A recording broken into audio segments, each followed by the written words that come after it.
Hawa binti Jani. Nombor matrik C20A 1600. Okey, pada pagi ini saya akan membentangkan pembelajaran SEM 1 iaitu subjek C20A CFT 1013 iaitu subjek art, lukisan. Baiklah. Untuk tugasan yang pertama, Profesor Sir Azlan atau lebih glamour Selan, beliau telah memberi tugasan untuk pelajar melukis satu. Kalau macam saya melakukan lukisan, saya buat lukisan bangunan yang ada dekat Kota Kinabalu. Okey. Setelah itu kami diberi tugasan lagi pada minggu hadapan, tapi ianya termasuk dalam tugasan yang pertama, iaitu melakukan line, garisan, line pencil.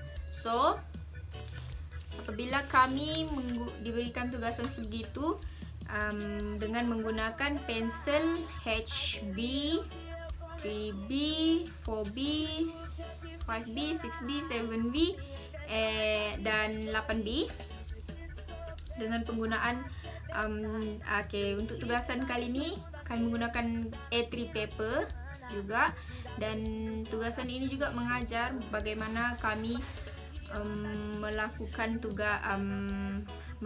tugasan dengan betul apabila kita menggunakan pensel secara betul, mengasah pensel secara betul, dan kami menggunakan 5 line, kalau tak saya 5 line, iaitu bulat, zigzag, beralun, menegak, melintang. Baiklah, saya teruskan dengan tugasan yang kedua, iaitu line watercolor.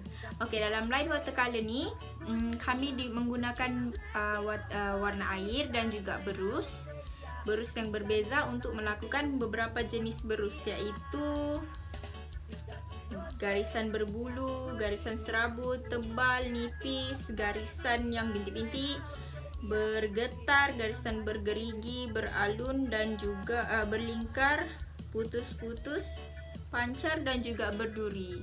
Di sini tugasan ini mengajar supaya kita boleh apabila kita tahu kita menggunakan berus tu macam mana fungsinya. Okey. Setelah itu dalam tugasan yang kedua ini juga kami disuruh untuk melukis buah-buahan berdasarkan 12 jenis garisan tadi dengan menggunakan watercolor dan juga berus. Untuk tugasan yang ketiga, blind contour drawing. Di sini kami menggunakan pensel seperti biasa, HB hingga 8B, membuat muka tanpa melihat paper tu, tanpa melihat lukisan. Lukisan 1 minit 30 saat, 1 minit, 3 minit dan juga 5 minit, dan tanpa mengangkat pensel. So buat begitu, dan membuat riak wajah. Selan bagi tugasan untuk membuat riak wajah seperti marah, agresif, gembira, malu, sedih, geli, berkeyakinan dan juga penat. Untuk tugasan yang keempat, iaitu analytical drawing. Okey, di sini kami membuat cube dan juga bayangan seperti biasa, guna A3 paper dan juga pensel yang HB hingga 8B. Bulatan, piramid, silikon, kon, maafkan saya, dan silinder, serta menggunakan segala teknik itu dengan membuat satu gambaran yang di sini saya menggunakan almari, tapi ia kelihatan seperti laci. Saya bukan orang yang mengambil lukisan pada masa zaman sekolah dahulu, so agak kekok. Untuk tugasan yang kelima pula iaitu perspektif. Perspektif ni kami disuruh buat perspektif bangunan, taman dan satu ni jalan raya dan juga sungai. Perspektif ni guna satu garisan lurus dan kita kena cantum untuk menampakkan dia seperti real, gambaran sebenar. Dan juga tugasan ini Selan suruh buat satu rumah, kawasan sekeliling rumah.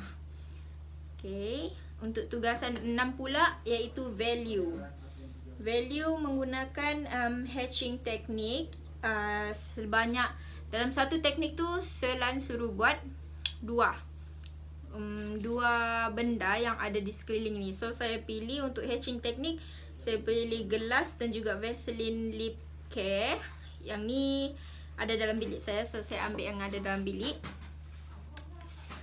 Untuk scribble teknik pula, saya menggunakan baby powder, bedak Baby Johnson, orang selalu panggil Baby Johnson.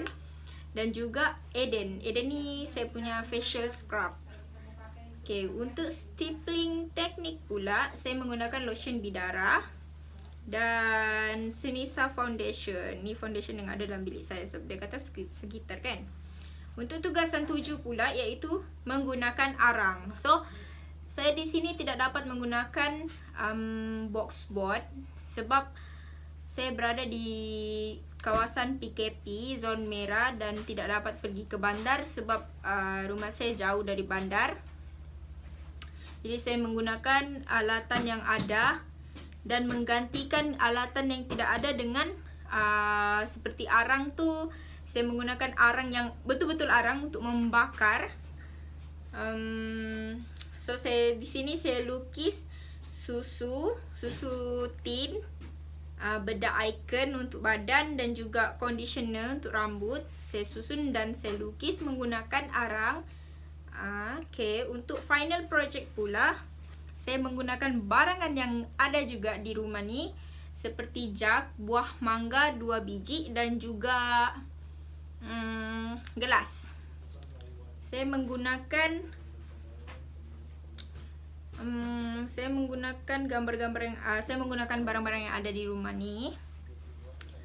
Untuk arang ni saya rasa untuk tugasan kali ni mengajar kita bagaimana menggunakan peralatan yang ada dan juga menggunakan agak kreatif sebab lukisan ni biasa kita lukis pakai pensel, tetapi kali ini kita melukis menggunakan arang. Saya menggunakan pensel juga, cuma untuk lakaran-lakaran luar, dan mewarnanya menggunakan arang. So, terima kasih.